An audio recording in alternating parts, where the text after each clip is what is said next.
ഇപ്പോഴും ഞാൻ അതിൻ്റെ ഒരു ഷോക്ക് മാറിയിട്ടില്ല. എന്ന് വെച്ചാൽ നമ്മൾ ചില നിമിത്തങ്ങൾ, ചില വിശ്വാസങ്ങൾ, ഇതൊക്കെ നമ്മൾ ഓർക്കുക. വെച്ചാൽ ഈ സാധാരണ നമ്മൾ വണ്ടി പോകുമ്പോൾ ഫ്രണ്ട് സീറ്റിലാണ്, ഞാനൊക്കെ ഫ്രണ്ട് സീറ്റിലങ്ങ് ഇരിക്കും. അങ്ങനെ യാത്ര പോകുമ്പോഴേക്ക് ഇവൻ അന്നത്തെ ദിവസം എന്ത് ചെയ്താൽ ഫ്രണ്ടിൽ നിന്ന് മാറില്ല.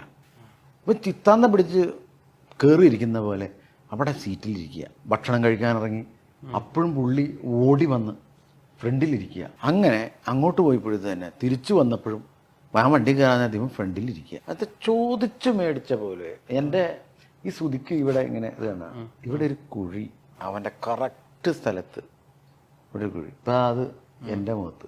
അന്നത്തെ ദിവസം അവൻ്റെ ഒരു പെർഫോമൻസും ഒരു ആത്മാർത്ഥത, എന്തോ സംഭവിക്കാൻ പോകുന്നൊരു ഫീല് നമുക്ക് അന്നൊക്കെ അങ്ങനെ തോന്നി. എന്തോ തോന്നിച്ചതായിരിക്കാം എന്തോ. പക്ഷേ ഇപ്പോഴും എനിക്ക് അതിൻ്റെ ആ ഷോക്ക് മാറിയിട്ടില്ല. കാരണം ഫ്രണ്ടിലിരിക്കുമ്പോൾ അവൻ മഹേഷ് കുഞ്ഞുമോൻ, ഞങ്ങൾ അങ്ങോട്ട് പോയപ്പോൾ പുള്ളി ഇല്ലായിരുന്നു ഞങ്ങളുടെ കൂടെ.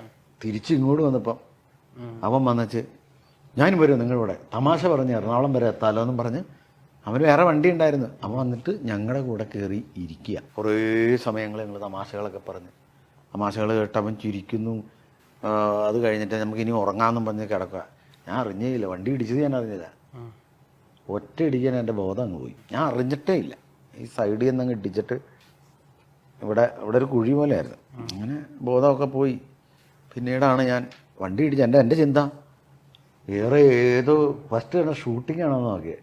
ഈ മറ്റേ ഫ്രണ്ട് ഗ്ലാസ്സിലേക്ക് നോക്കുമ്പോൾ ഭയങ്കര വെട്ടവും ആൾക്കാർ അങ്ങോട്ടും ഇങ്ങോട്ടും ഓടണം.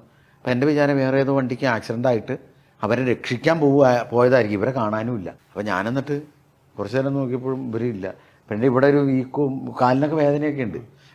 ഞാൻ ഡോറ് തുറന്ന് പുറത്തിറങ്ങി നിൽക്കുമ്പോഴത്തേക്ക് കുറച്ച് കഴിയുമ്പോൾ നമ്മുടെ ശരീരത്തിലെ ആരോഗ്യം ബലമൊക്കെ അങ്ങ് പോയിട്ട് നമ്മളങ്ങ് കുഴഞ്ഞ അവിടെ അങ്ങ് ഇരുന്നപ്പോൾ ഒരാളങ്ങടെ ഇവിടെ ഉണ്ട്, ഇത് പിരിച്ചേട്ടനല്ലേ എന്ന് പറഞ്ഞിട്ട് പിടിച്ച് വണ്ടി ആംബുലൻസിൽ കയറ്റുക. അവിടെയും ഇവൻ കിടക്കുക ആംബുലൻസിൽ.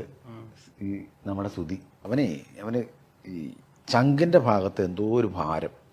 അപ്പം അതുകൊണ്ട് പറഞ്ഞാൽ എന്നെ മറ്റേ ഇത് വെച്ച് ബെൽറ്റ് ഇട്ട് കെട്ടല്ലേ എന്നൊക്കെ പറയാം. അപ്പം ഞാൻ ഉണ്ടാ കിടക്കടാ, ഇത് താഴെ വീഴുമില്ലടാ എന്നൊക്കെ വെച്ചാൽ അപ്പോഴും എനിക്ക് ആക്സിഡൻറ്റ് പറ്റിയെന്ന് അറിയുന്നില്ല. ഞാൻ നേരെ അവിടെ ചെന്നു. ഞാൻ ഹോസ്പിറ്റലിൽ ചെന്നു.